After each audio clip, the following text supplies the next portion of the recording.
امام ابن تیمیہ کہتے ہیں اہل حدیث اس وقت ان کو یہ بو نہیں آ رہی ہوتی. اس طریقے سے دیوبندی بھی اپنے بزرگوں کے لیے امام کا لفظ استعمال کرتے ہیں. اگر کسی کا چہرہ سرخ ہے تو اپنا چہرہ پیٹ پیٹ کے سرخ نہیں کر لینا چاہیے.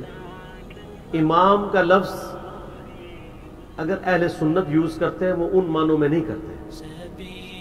یہ لفظ چھوڑنے کے لیے آپ کو شرعی دلیل چاہیے کہ اس کی حرمت آ جائے. اس بنیاد پہ آپ خود ڈیسائیڈ کر دیں گے تو کریں, ٹھیک ہے. آپ امام بخاری کو بھی امام کہنا چھوڑ دیں, امام حنیفہ کو بھی امام کہنا چھوڑیں. ادھر کیوں نہیں بو آ رہی؟ تو وہاں کہیں گے نہیں امام کا مطلب ہے ایکسپرٹ, تو فقہ کے ایکسپرٹ ہیں اس لیے ہم ان کو امام کہتے ہیں. امام بخاری حدیث کے ایکسپرٹ ہیں اس لیے ہم ان کو امام لیڈر سمجھتے ہیں اس فیلڈ میں. تو سر حسین تو اس فیلڈ کا ایکسپرٹ ہے جس کا ایکسپرٹ کوئی بھی نہیں. لائے ہزاروں لوگ موجود ہیں, کامل الایمان موجود ہے, لیکن فرنٹ سے ملوکیت کو کوئی بھی کنفرنٹ کرنے کے لیے تیار نہیں ہو رہا. تو حسین ابن علی امام ہیں کہ حق کے لیے آواز بلند کرنے والے تھوڑے ہی اگرچہ ہوں, آپ نے سچائی کا ساتھ دینا ہے. اس فیلڈ کے اندر سیدنا حسین ابن علی امام ہے. اس لیے آپ دیکھ لیں کٹر ناسبی قسم کے فرقے جو ہیں اہل سنت کے ہاں, ان کی بھی جب جہادی تنظیمیں بنتی ہیں نا, اور جب ان کو کہا جاتا ہے یار علماء نے تو آپ کے خلاف فتوے دے دیے, آپ کا جہاد تو حکومتی جہاد ہے, کسی کو کہا جاتا ہے آپ کا جہاد تو ایجنسیوں کا جہاد ہے, جب تھا تو وہ اس وقت کیا کہتے تھے, اور یار ان مولویوں کے کوئی فتوے نہیں ہے, حضرت حسین بھی تو اکیلے تھے نا. ہم کہتے ہیں آپ کے ساتھ تو کوئی مولوی بھی نہیں کھڑا, تو کہتے ہیں حضرت حسین کے ساتھ بھی تو کوئی نہیں کھڑا تھا. اس وقت پھر حسین کے دامن میں ہی گناہ لے رہے ہوتے ہیں. تو المستدرک الحاکم کی حدیث ہے کہ سید الشہداء حمزہ ابن عبد المطلب ہے. پھر وہ شخص بھی سید الشہداء ہے جو جابر حکمران کے سامنے کلمہ حق بلند کرے اور اسے قتل کر دیا. تو یہ امام اس اعتبار سے ایکسپرٹ ہے. یہ بو شو جو ہے نا آنے کے لیے نا آپ اپنا دماغ صحیح کریں. اب ایک ہی بارش ہے, وہ گندگی کے ڈھیر پہ پڑتی ہے تو تعفن پھیلتا ہے, اور وہی اگر ایک زمین پہ پڑتی ہے تو خوشبودار پھول نکلتے ہیں. بارش کو تو غلط نہ کہیں, امام کا لفظ بالکل درست ہے. امام حسین سے وہ والی بو نہیں آتی ہے.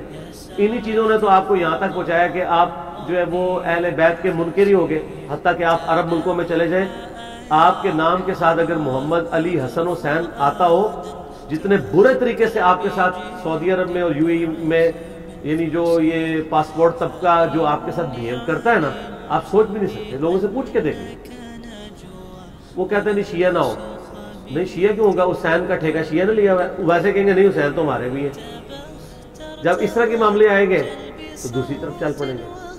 اب تو لوگ آپ دیکھیں جان بوجھ کے ایسے نام بھی نہیں رکھتے کہ جس میں ایسا معاملہ ہو جائے.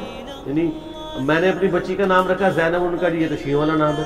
بھائی نبی اسلام کی بیٹی کا نام زینب نہیں ہے, سیدنا علی کی بیٹی کا نام زینب ہے, حضرت علی کو آپ اون نہیں کرتے.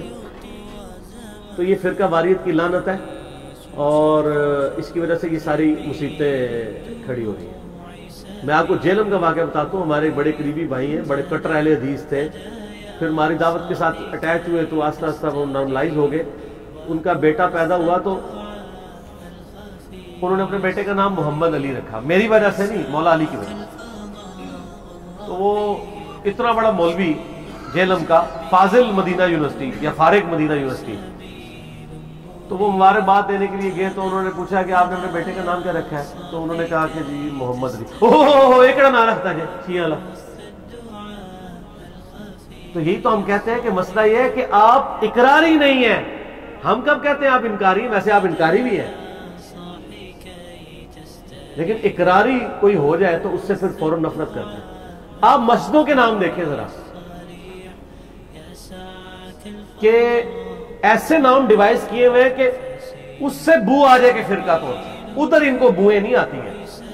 کیا بریلوی اپنی مسجد کا نام توحید نہیں رکھ سکتے؟ تو کس بریلوی کی مسجد کا نام مسجد توحید ہے؟ تو آپ بریلوی سے پوچھیے یار آپ توحید کو نہیں مانتے, کہیں گے مانتے ہیں, تو نام کیوں نہیں مسجد کا رکھتے؟ وہ کہتے ہیں وہابیوں والا نام ہے, بو آتی ہے. اے بو تو جواب نہ دے رہے ہیں. اچھا اگر مسجد کا نام ہو بہار مدینہ تو کس فرقے کی ہوگی؟ تو اہل حدیث بحر مدینہ کو نہیں مانتے. بخاری مسلم میں حدیث ہے، اے اللہ ابراہیم نے مکے کو حرم بنایا تھا علیہ السلام، میں مدینے کو حرم بناتا ہوں، اے اللہ ہمارے دل میں مدینے کی محبت مکے کی طرح کر، بلکہ اس سے بھی بڑھ کے کر. اے اللہ مدینے کے مد میں، اس کے سا میں جو میئرنگ انسٹرومنٹس تھے، اس میں برکت نازل فرما. تو مدینہ حرم نہیں ہے کیا؟ تو اہل حدیث کیوں نہیں بارے مدینہ؟ اور اگر مسجد کا نام ہو جامع مسجد مغیرہ ابن شعبہ، دیوبند کیوں؟ کیوں؟ اس لیے کہ وہ اسپیسیفائی کرتے ہیں صحابہ کرام کے ناموں کو، اور اس میں بھی انہوں نے چن کے نام رکھے ہوئے ہیں. میرے آفس کی کلیگ ایک دفعہ میرے پاس آئے، مغیرہ ابن شعبہ کو کون جانتا ہے عام مسلمان؟ مولوی ٹائپ لوگ، عام مسلمانوں کو تو ابو بکر عمر عثمان و علی کا ہی پتہ ہے، یا عشرہ مبشرہ کا، یا ہماری وجہ سے میرے شام کا بھی تھوڑا بہت پتہ چل گیا، ورنہ عام بندوں کو تو چیدہ چیدہ صحابہ کے نام آتے ہیں. تو میرے آفس کے کلیگ مجھے آگے کہتے ہیں کہ یار وہ ہمارے محلے میں ایک مسجد ہے، تو اس میں نا 4 نام تو مجھے سمجھ آتا ہے لکھے ہوئے ہیں، تو انہوں نے 3 نام اور بھی ساتھ لکھے ہوئے ہیں. میں نے کہا یہ 4 کے ساتھ تو 6 نام اور آ سکتے ہیں کہ عشرہ مبشرہ کی پوری گنتی ہو، جو ابو داؤد میں حدیث ہے، ابو بکر فی الجنہ، عمر فی الجنہ، عثمان فی الجنہ، علی فی الجنہ، طلحہ فی الجنہ، زبیر فی الجنہ، عبد الرحمن بن عوف فی الجنہ، سعد ابن ابی وقاص فی الجنہ، ابو عبیدہ ابن جرح فی الجنہ، اور سعید ابن زید فی الجنہ. 10 صحابہ. یہ کون سے 3 ہیں؟ تو کہتا ہے بڑے عجیب سے نام ہے. میں نے ان میں سے کہتا ہے مجھے ایک نام تو مجھے پتا ہے. میں نے کیا کہتے ہیں معاویہ ابن ابی سفیان. میں کیا اچھا مجھے پتا لگ گیا باقی 2 کون ہوں گے. عمر ابن عاص، مغیرہ ابن شعبہ رضی اللہ عنہم اجمعین. جان بوجھ کے ایسے نام جس سے وہ کسی کو میسج دینا چاہتے ہیں. تو یہ حسین نام کے اوپر مسجدیں آپ کو بریلویوں کی تو اکا دکا مل جائے گی،